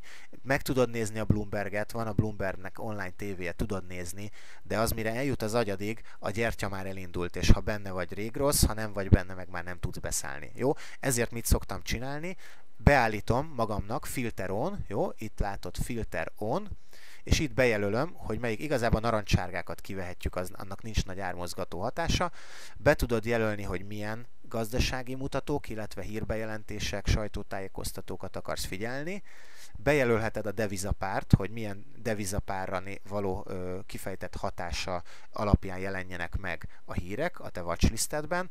Én mivel csak Euro-USD-n kereskedem 1 perces grafikonon, ezért én csak az USD-t és az eurót pipáltam be, apply filter, és nézzük csak a piros híreket, aminek valószínűleg nagy hatása van az árfolyam mozgásra. Jó? És azt szoktam, hogy előre reggel, amikor elkezdem kereskedni, akkor megnézem ezeket a híreket, a piros híreket, ezek a mutatók engem egyáltalán nem érdekelnek, engem egy érdekel, hogy mikor van a hír. Miért? Mert akkor tudom, hogy nekem távol kell maradnom a piactól. Jó? Hír előtt fél órával, de inkább 1 órával én már nem nyitok trédet, és piros hír után 1 óráig szintén nem nyitok trédet. Előtte, utána meghagyom ezt az 1 órát a piacnak, ezekben a csapkodásokban én nem akarok részt venni. Az ilyen 30-40-100 pipes gyertyákba reménytelen dolog. Vannak hírkereskedők, vannak akik ezt szeretik, én nem. Tehát ez nem. Volt már olyan, hogy megpróbáltam hírbe beszállni, jött egy jó hír. Igen, lehet hedgelni, igen, az is vannak erre stratégiák. de az se garantált igazából, mert mikor zárod le az egyik lábát a hedge-nek, mikor zárod le a másik lábát. Tehát ugyanúgy ahhoz el kell találni az irányt, szóval a hedge az tulajdonképpen egy stop elhelyezés, tehát most mindegy, hogy én a stoppomat egy ellentétes irányú, tehát mondjuk elkezdek sortolni, és egy longgal, ha ellenem megy az árfolyam, beteszek egy függő long megbízást alulra valahova, akkor az gyakorlatilag, akkor lefagyasztottam, szétterpesztettem a pozíciómat, lehedgeltem más néven, az a hedge vagy fedezés, amikor egy ellenirányú pozícióval lefedezem a pozíciót, behatárolom a veszteségeimet, gyakorlatilag a stopnál is ugyanezt történik. Ha a sell irányú megbízásomra stop megbízást adok, az egy ellentétes irányú long megbízással fog zárulni. Tehát most mindegy, hogy egy élő long megbízással fedezem a kockázaton, vagy bezárom a pozíciómat egy ellentétes irányú long megbízással. Olvastam a Markets Wizards 2-ben egy kereskedő hölgy, Linda Bradford nevű nagyon híres női kereskedő. Vannak saját könyvei, majd föl fogom tenni meg cikkei, tehát egy 20-30 oldalnyi cikkgyűjtemény Linda Bradfordtól. Ő azt mondja, például egy fontos idézete megragadt a fejemben, azt mondja, hogy ne rontsd a helyzetet hedgeléssel. Mindenki értse ebből, amit akar. Van, aki hedge trader, tehát ettől semmi értelme. Ugye a hedgelésnek, vagy a mondatnak?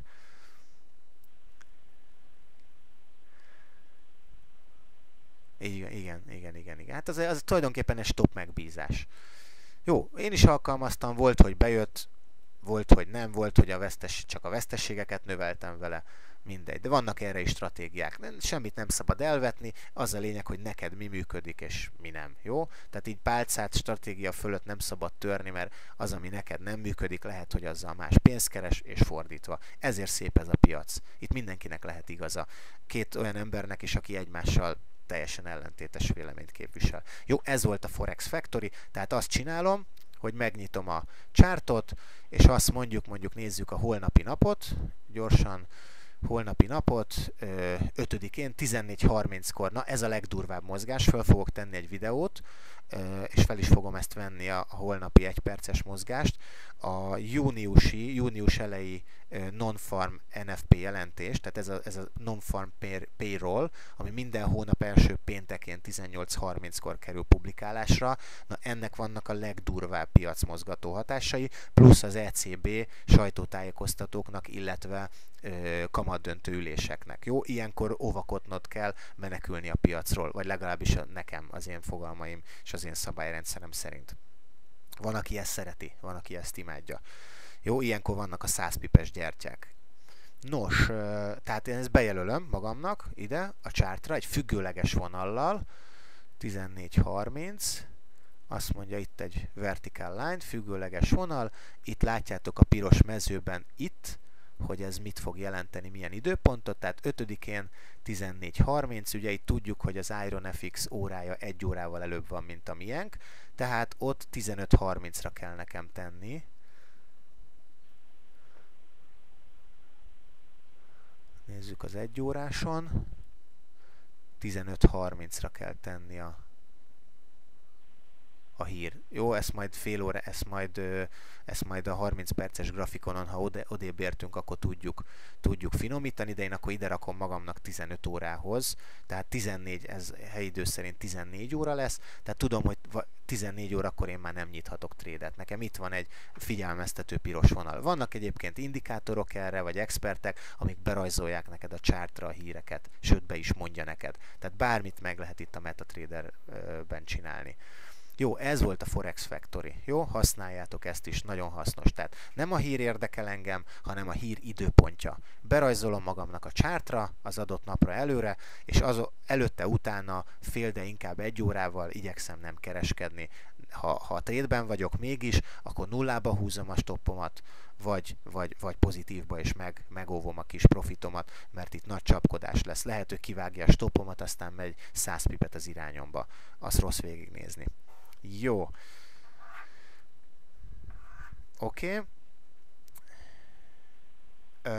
Gyorsan megmutatom még a MT4-nek egy funkcióját, az ablakokat, jó?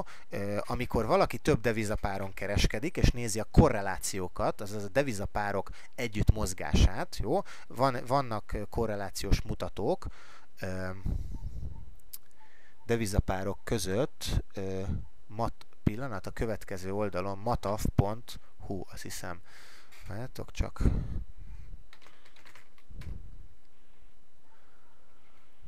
mataf.net.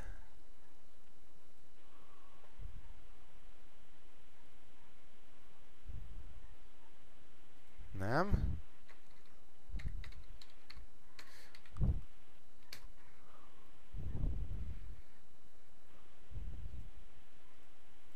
Megnézzük nettel.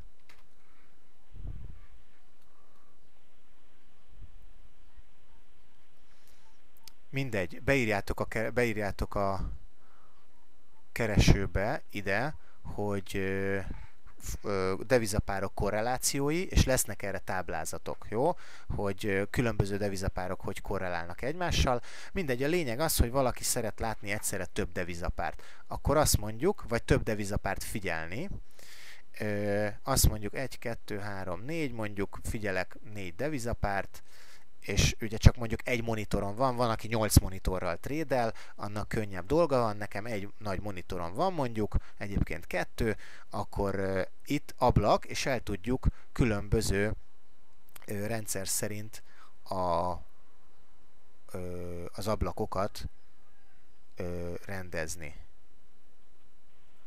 Azt mondjuk, hogy mozaikszerű elrendezés, és egymás mellett itt megjelent nekem a 4 ablak. Jó, ebből be tudok zárni 2-t, ki tudok nagyítani egyet, ami engem nagyon érdekel, vagy 2-t, jó, így, és akkor látom a két CHF JPI és az Euro USD-nek is a grafikonját. Jó, ez nagyon fontos, valaki mondjuk szeret indexekkel kereskedni, akkor szereti nézni az indexek korrelációját, szereti egyben nézni mondjuk a DAX indexét, ugye a frankfurti tőzsde indexének a mozgását, és mondjuk az S&P 500-at, Amerika vezető 500 részvállalatának az indexét mondjuk, vagy a Dow Jones szereti nézni, mert általában együtt mozognak, plusz 1 körüli a korrelációjuk, tehát egyhez konvergál. Jó, vissza tudjuk ezeket nyitni, és akkor így mozaikszerűen mozognak, tudjuk látni mind a 4 devizapárnak a mozgását. Itt ugyanúgy, ha belekattintok, akkor tudom az időtávukat változtatni, jó?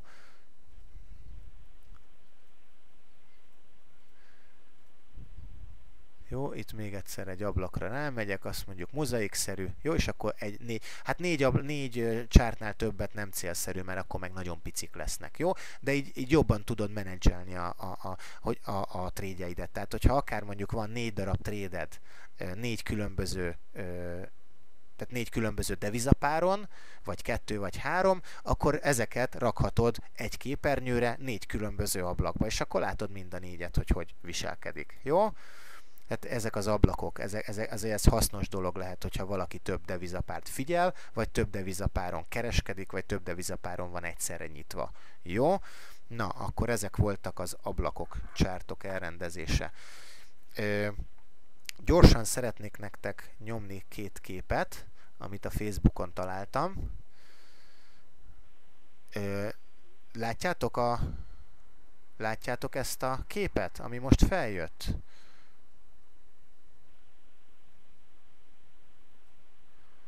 Nyomjatok egy okét, léci, hogyha látjátok. Oké, szuper, köszönöm. Jó, picit gondolkodjunk el rajta, jó? Ez az, ahogy a legtöbben képzelik a sikert. Elindulsz egy úton, vagy sikered lesz, vagy bukásod. De valójában, és ugye a tőzsdei kereskedésben is ez a jellemző, hogy kudarc, bukás, pofára esés, kudarc, és utána jön majd a siker, amikor ugye a kudarcainkból tanulunk és levonjuk a következtetést. Ugye ne felejtsétek el Einsteinnek a híres mondását, aki azt mondja, hogy a buta ember, tehát a sikeres ember is hibázik, legalább ugyanannyiszor, mint a sikertelen ember, csak az a különbség köztük, hogy a sikeres ember az mindig más hibákat követel, a buta ember meg mindig ugyanazokat a hibákat. Jó? Másik idézet ehhez jön, hogy az oktalanság igazi megtestesülése, amikor időről időre ugyanazt csináljuk, viszont más eredményt várunk tőle. Jó? Ezért kell a trade napló, hogy ne kövessük el mindig ugyanazokat a hibákat. Jó. Másik kép, amit hoztam nektek. Ezt látjátok? Nyomjatok egy igent, hogyha ezt a sikeres és sikertelen ember... Oké, jó. Na, felolvasom gyorsan, ha esetleg nem látnátok a képernyőmet. A sikeres ember dicsér, naplót vezet. Ugye nagyon fontos, mi jut eszetekbe erről? Célokat tűz ki. Ezt nem Forexes oldalon találtam. Célokat tűz ki. Minden nap olvas. Rendszerezi a teendőit. Gondolkodása rugalmas. Így van, köszönöm, a trade napló jut eszünkbe. Megosztja az információt. Felelősséget vállal tetteiért. Elismeri mások győzelmét, mások sikerét is akarja, folyamatosan tanul, szereti a változást, ötletekről beszél, örömöt áraszt, megbocsát és hálás. Jó, emlékezzetek a napi hálalistára. Legyetek hálásak azért, amitek van, jó, és akitek van, és ha ez a hálaérzet megvan, ez boldogságérzetet fog generálni, ha tudatosítjátok magatokban ezt a hálát, és a boldogság érzetetek fogja hozni aztán magával a pozitív gondolkodásotok által a sikereiteket. Jó? A jobb oldali oszlopot fel sem vagyok hajlandó olvasni. Jó? Nézzetek rá, de ezeket a szavakat én ki sem vagyok hajlandó ejteni a számon. Oké, megnézem Tamásnak az Excel táblázatát. Egy fél pillanat, igen, meg fogom mindjárt mutatni. Jó, még egy napi motivációs videónkat levetítem gyorsan, 3 perc, és aztán végeztünk igazából, és még a kérdéseket megválaszolom.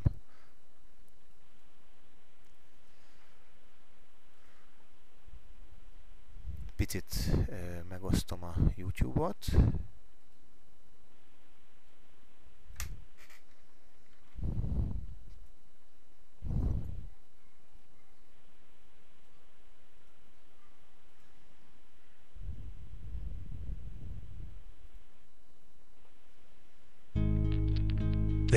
Nem ezt akartam, bocsánat.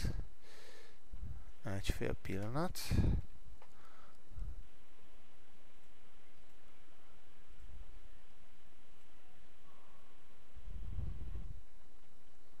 Ezt akartam.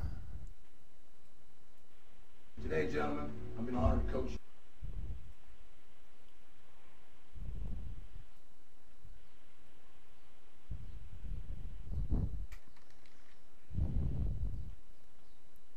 Nos. Angolul lesz, de a lényeget meg fogjátok érteni. Ja, feliratozva is van.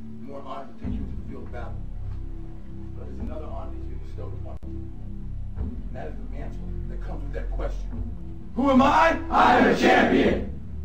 That's right. You need to remember that all through this game. I will conquer what has not been conquered. Defeat will not be in my creed. I will believe what others have doubted. I will always endeavor to uphold prestige, honor, respect with my team. I have trained my mind and my body will follow. Who am I? I am a champion! I will acknowledge the fact that my opponents do not expect me to win. But I will never surrender. Weakness will not be in my heart. I will look to my comrades and to those who have brought me to this world and those who have trained me, and I will draw strength from them. Who am I? I am a champion! I will gradually go out into the field of battle, and I will move in everything I can do. And I will reach my field of battle at any means at my disposal. And when I get there, I will rise violently. I will rip the heart from my enemy and leave it bleeding on the ground, because he cannot stop me. Who am I? I am a champion! To my side, I have comrades. Comrades that have been through me through thick and thin, through sacrifice, through blood, through sweat, through tears. Never will I let them fall. Never will I let them down. And I will never leave an enemy behind.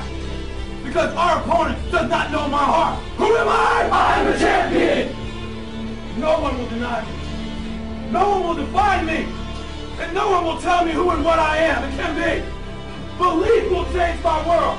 It has moved continents, it has moved countries, it has put man on the moon. and it will carry me through this battle. Who am I? I'm the champion! Defeat, retreat, those are not in my words. I don't understand those definitions. I don't understand when things go wrong. I don't understand mistakes. But I do understand this. I understand victory, and I understand never surrendering. No matter how bad things go, my heart, my mind will carry my body when my limbs are too weak. Who am I? I'm the champion! Today will be that day. Not tomorrow, not next week, but right now, right here, in your house and in your home.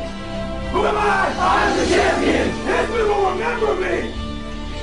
I will not let worry about him being kind. I will define myself. I will write my own praises. And no one will tell me what I can never be. I will never go out not knowing I've given everything I've got. Because who am I? I am the champion. Who am I? I am the champion. Who am I? I am the champion. Who am I? I am the champion. Who am I? I am the champion. I am the champion. I am the champion. I am the champion. I am the champion. Champions on me, champions on me. 1, 2, 3. Champion. Go get these boys.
Na, hát akkor egy kis pozitív megerősítés mindenkinek.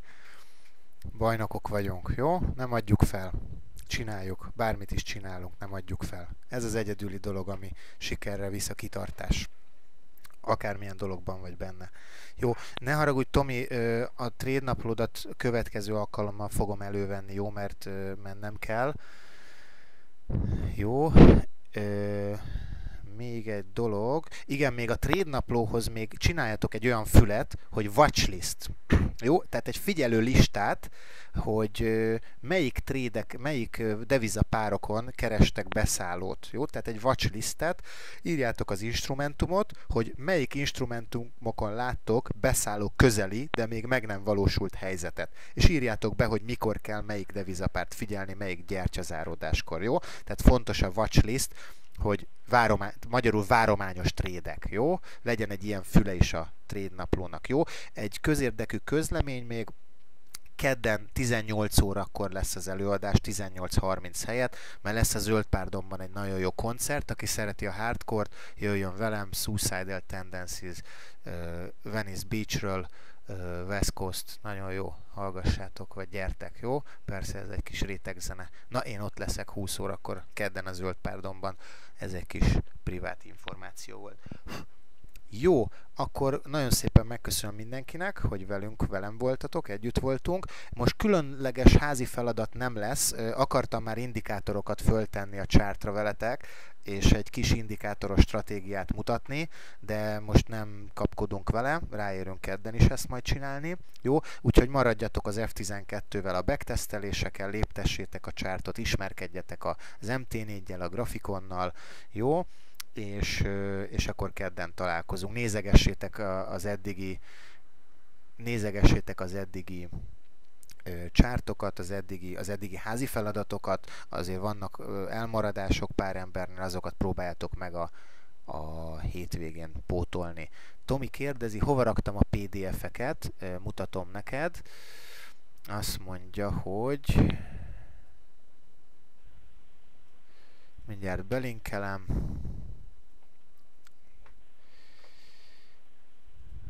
Elvileg a Dropboxban vannak, remélem még ott vannak. Trade napló sablonokat betettem a Dropboxba, majd nézzétek meg, jó?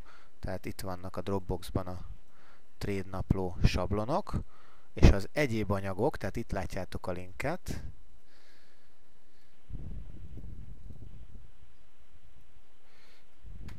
Jó, ez a Dropboxomnak a linkje, de hát mindenkivel meg van osztva, úgyhogy csak be kell mennetek, és az egyéb anyagokban vannak a könyvek olvasnivalók. És itt vannak, jó? Tehát itt látjátok a könyveket. Tomi kérdezte, hogy hol vannak a könyvek.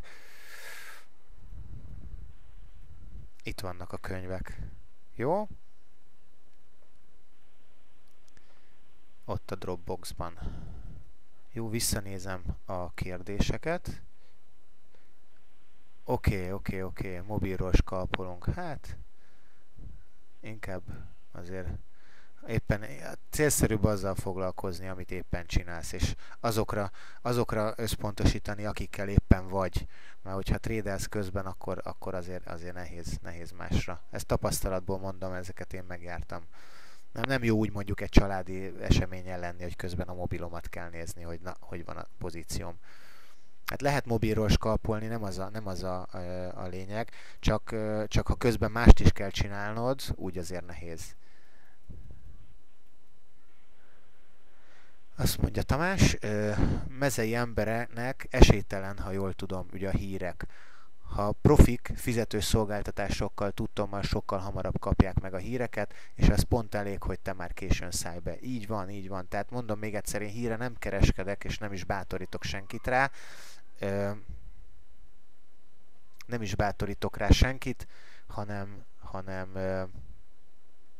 igazából csak a hírek időpontját nézem. Előre nem szoktad nézni, hogy tudd, hogy lesz valami mozgás, de azt elmondtam, függőleges vonallal bejelölöm a napi csárton a hírbejelentések időpontját, hogy tudjam, mikor kell távol maradni. Hogy lehet dinamikusan MT4-et csatolni? Kifejezetten valami exe után pampog az Excel. Hát ne haragudj, ezt nem. Én mindig be fogom vallani, ha van olyan, amit nem tudok.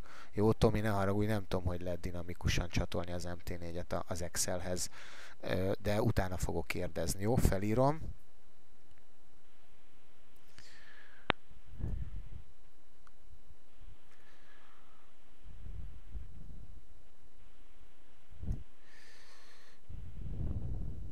Jó, felírtam, jó, és akkor vannak programozó ismerőseim, akik MetaTrader programozók, mert a MetaTradernek van egy saját programnyelve, amiben az experteket és a robotokat programozzák, meg fogom tőlük kérdezni.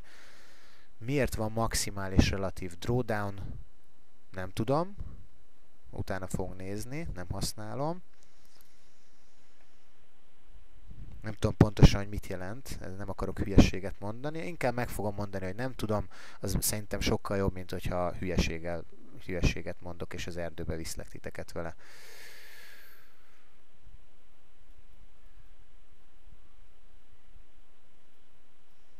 Így van, ez egy nagyon jó. Tomitól a trading olyan, mint egy maraton, ha sprintelsz, maraton alatt, ugye sokat trédelsz, meghalsz. Hát így van, maratonon szívrohamot kapsz. Én nem hencegésképpen csak mondom, mert tényleg büszke vagyok rá, én 5 maratont futottam, úgyhogy a maratonon a lassúsága, a kiegyensúlyozottság. Ugyanúgy egyébként a maraton nagyon-nagyon hasonlít a tradinghez mentálisan. Tehát ott is ugye a maratonban is az a lényeg, hogy egy centrumban legyen végig a pulzusod, tehát egy azonos értéket vegyen föl a pulzusod, ne legyenek nagy kilengések, tulajdonképpen azonos pulzussal csináld végig egy azonos tudatállapotban és egy azonos tempóval az egészet. Tehát ott nagyon fontos a tempó és a pulzus kontroll. Tradingben is nagyon fontos ugye az önkontroll. Ott is akár szerelhetnél magadra egyébként pulzusmérőt nyugodtan, akinek van futóórája, vagy pulzusmérője, nyugodtan, mert azzal jobban tudod kontrollálni, hogy hogyan változik a szívverésed, a pulzusod. Érdekes dolog. ECM broker is tágíthat spreadet, nem tudom, hogy ennyire tágítanák, az ECM broker igazából a jutalékból él.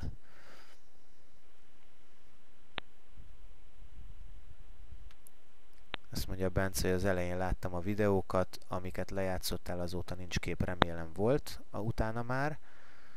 Jó, és fölvételről látni fogod az egészet. Jó, oké, elbúcsúzom. Köszönöm szépen, hogy itt voltatok. Kedden 18 órakor találkozunk, jó? És 18-tól 19:30-ig szigorúan fog tartani az előadás, mert én 19:30-kor repülőrajtot veszek itthonról.